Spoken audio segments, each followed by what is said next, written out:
Fancy seeing you here. Okay. Good afternoon, everyone. Bonjour tout le monde. This week, Canada hosted the G7 summit in Kananaskis, Alberta, and as chair, I focused on strengthening international partnerships with leading nations around the table to find areas of cooperation on shared priorities. À nouveau, le monde entier a pu voir la valeur de ce forum. De nombreuses discussions franches et ouvertes ont lieu entre les nations qui façonnent l'économie mondiale.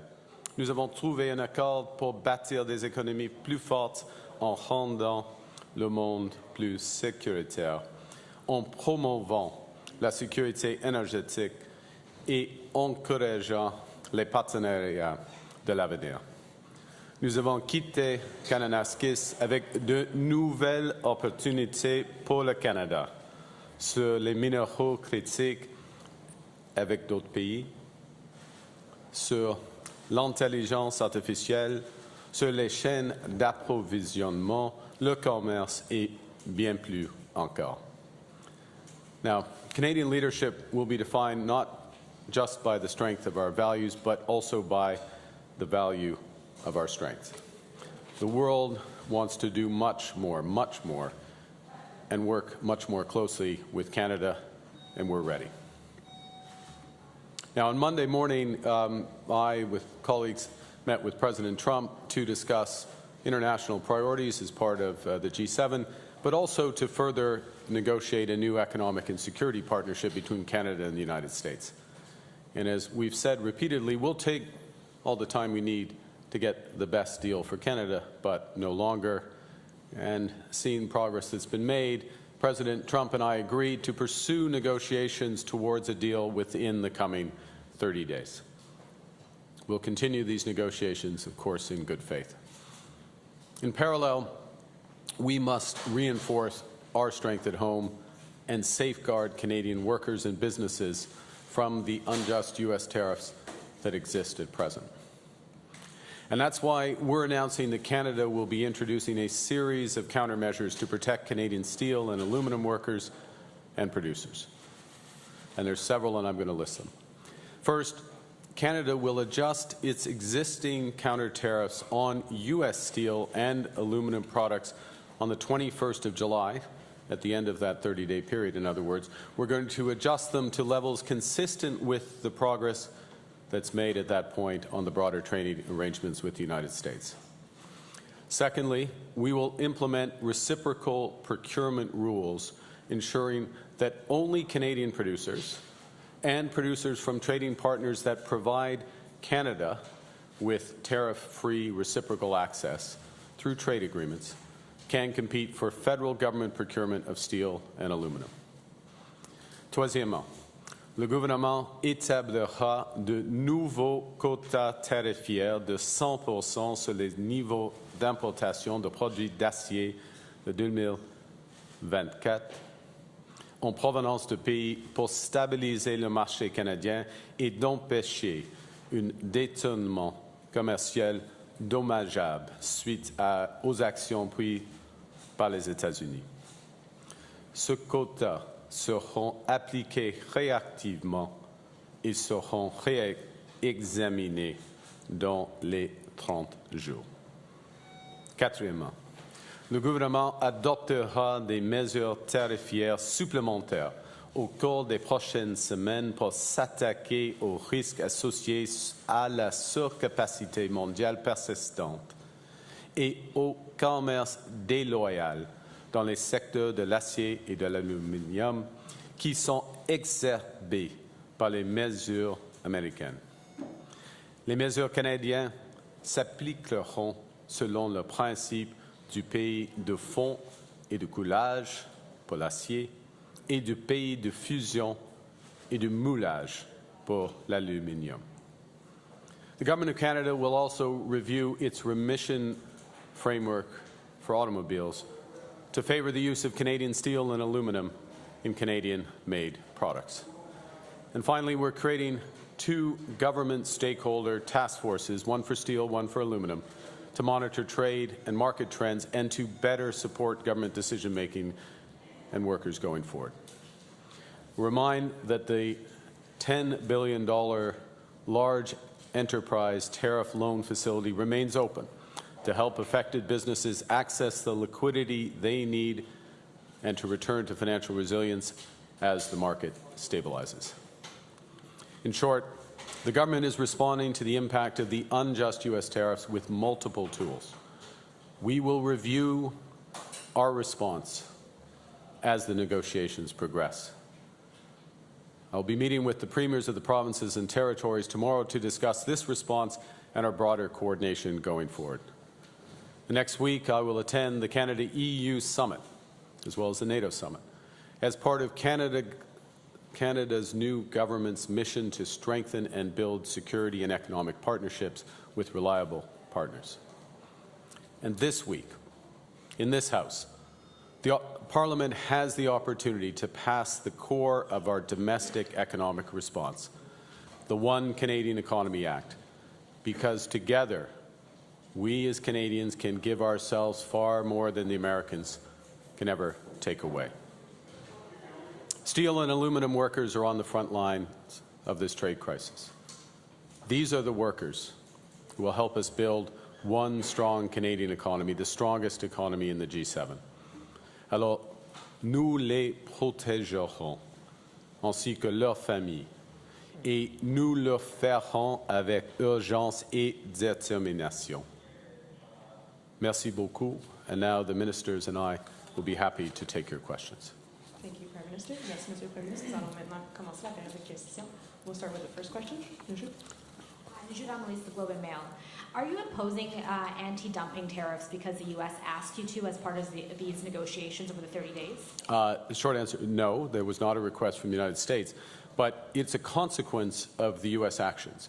As you know, the U.S. tariffs on steel and aluminum are global tariffs. They're not targeted specifically at Canada, but they, of course, affect our steel industries and our workers. And one of the consequences of that effect, or prospective consequences, is that steel from other countries, from third countries, start to come into Canada if we don't protect our industry. So we're setting these quotas. It's a long word, tariff rate quotas, but a quota for the amount of steel that can come in from third countries to limit that amount, to stabilize the market. And to be clear, we will be reviewing the level of those tariff rate quotas as this progresses. It depends on what the United States does, first and foremost with Canada, whether we come to an agreement in the next 30 days, but also what they do with the rest of the world. Non, ce n'est pas une requête du gouvernement américain, c'est pour notre industrie. Mais le point est, c'est une réponse à l'impact global des actions des Américains.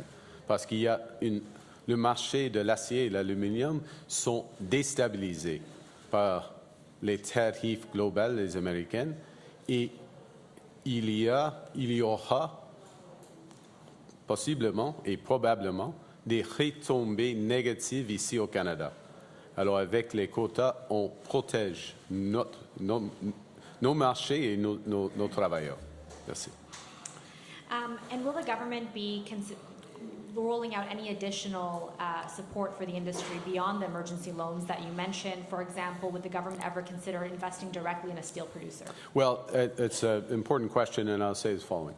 First is that we're united in working on all forms of support for the industry short-term, tariff measures we're announcing today, liquidity as necessary, but also a necessary restructuring of demand and the industry that will happen almost irrespective of what happens between Canada and the United States because of the global impact of the new U.S. trade policy. So that starts with buying Canadian steel and aluminum for federal projects, working with the provinces to do the same, making sure that the enormous infrastructure bill that's about to happen in this country, if we get the One Canadian Economy bill through Parliament, the impact of these nation-building projects, making sure that those are taking advantage of our industries. Same with autos. Same with the new defense spending that will be considerable over the years. And what we're working together is on those policies to encourage the consumption of Canadian steel and aluminum, but also we will be looking at how to finance the bridge of two industries that have been very oriented north-south, not exclusively, but very oriented north-south, to be oriented towards Canada first and then globally with reliable partners. Thank you. Next question. That's great with global news. Are you willing to sign the security and economic agreement that you've been negotiating with Mr. Trump if any of the Trump's tariffs are still in place after that deal is signed? We're willing to sign a security and economic or commercial agreement with the United States that's in Canada's best interest, and only that. So that's the negotiation. That there is still some room to travel, so to speak, before we get to that point. But we have a deadline in order to achieve that. And if it's in Canada's interest, we'll sign it. If it's not, we won't. So you're willing to sign a deal with the Americans and still have some of the tariffs that Donald Trump has signed still in place? Ça dépend. It's a negotiation right now. I was anticipating the en français. Sorry, yeah, it's a negotiation. We start from a position which is clear in terms of the tremendous contribution of Canadian workers, Canadian companies, first and foremost to jobs and livelihoods here in Canada, but to the competitiveness of the American, for example, specifically in the auto sector where steel is and aluminum are so tightly tied, and our auto companies are so tightly tied. We are part of the core that makes American automakers competitive. It is in the U.S. interest as well. They have to fully see that. Thank you. En français, j'ai oublié la question. C'était là dans ce moment. Alors, on verra. C'est une négociation. C'est mieux pour les Américains et surtout pour le Canada, évidemment, d'avoir une libre-échange, une vraie libre-échange, surtout dans les secteurs de l'acier, l'aluminium et l'automobile. Mais c'est une négociation, on verra. Mais nous allons signer, en effet, seulement un accord dans l'intérêt des travailleurs canadiens. Next question. How often are you communicating with President Trump and to Mr. LeBlanc? What are your tasks during this next 30-day negotiating period? Okay, so I'll answer both, sir. No. I think I would like to hear from Minister LeBlanc. The President and I communicate, I would say, relatively frequently on a range of issues. From our perspective, obviously, this is top of mind. But, Mr. LeBlanc. So, thank you, Prime Minister. I'm having ongoing conversations with Secretary Lutnick. Ambassador Hillman and I met following the Prime Minister and the President's meeting in Kananaskis with Ambassador Greer and officials who were with the President in Kananaskis. We've agreed to have another meeting tomorrow. So I'm following up, as the Prime Minister said, conscious of the deadline that he and President Trump fixed. The fact that there's now a deadline set by the two leaders, I think, has focused the conversation. So I'm optimistic over the next 3.5 weeks that we can make some progress. And I'll be reporting to the Prime Minister as that progress unfolds. Thank you. And for the Prime Minister, what are Canada's goals during these 30-day talks? Well, I mean, the high level is the best result for Canadian workers and businesses, first thing. Secondly, for that to be the case, we need to stabilize the trading relationship with the United States.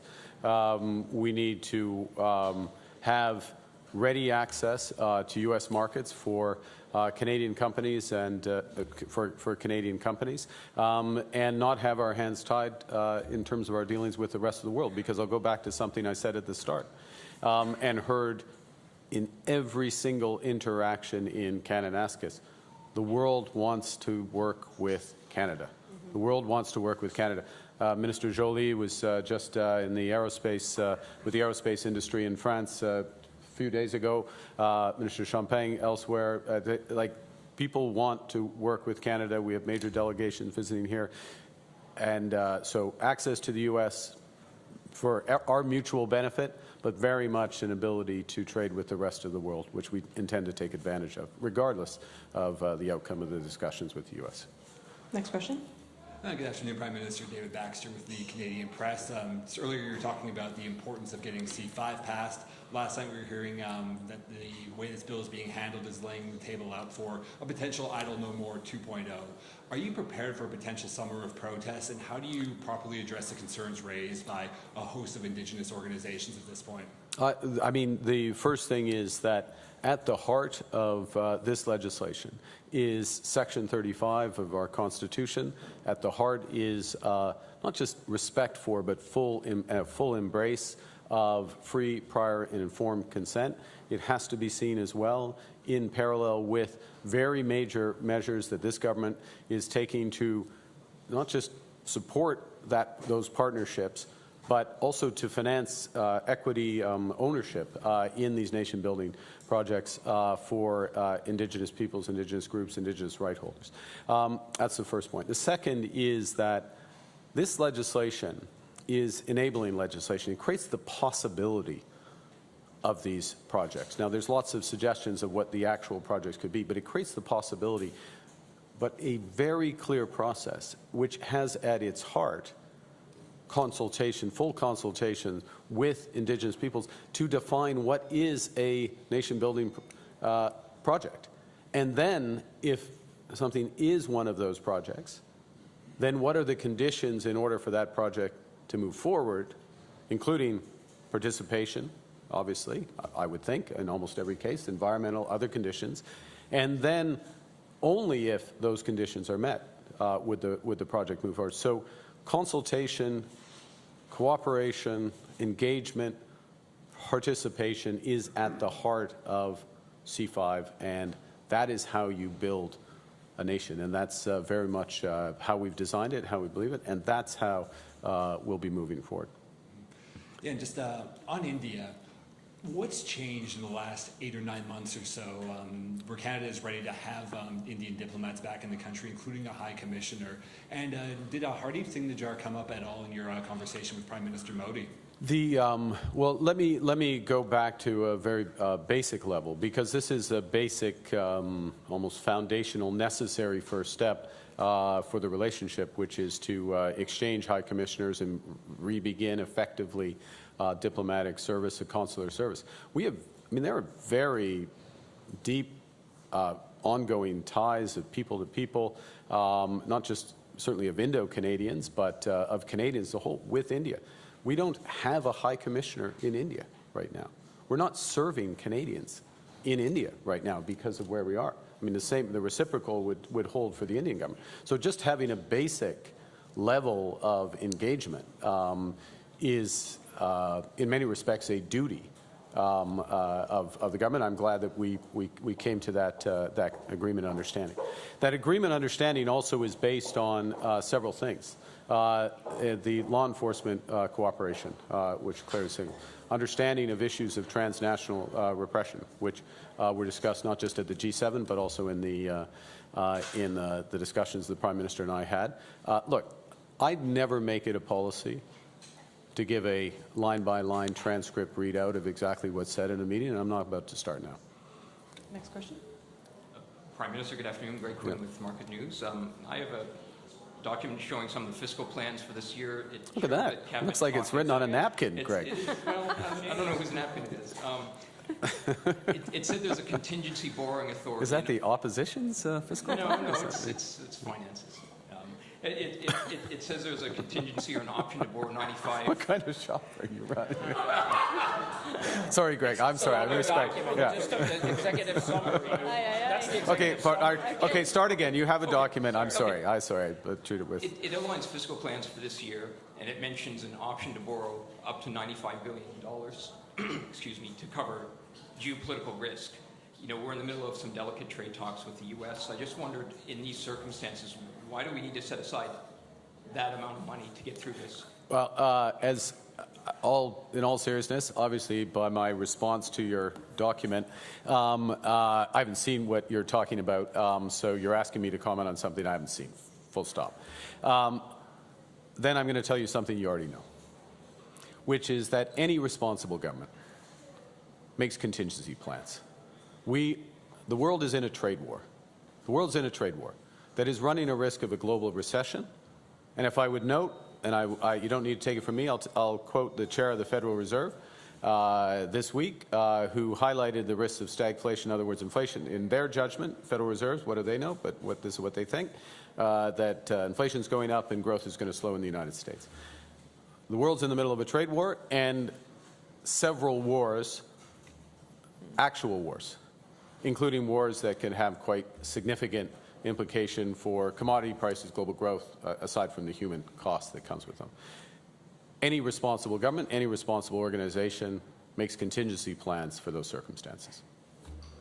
Second, I'd like to turn to talk of making Canada an energy superpower. Yep. Danielle Smith has said, there could be a referendum next year, and the legislation around that is 170,000 people can put that on the ballot.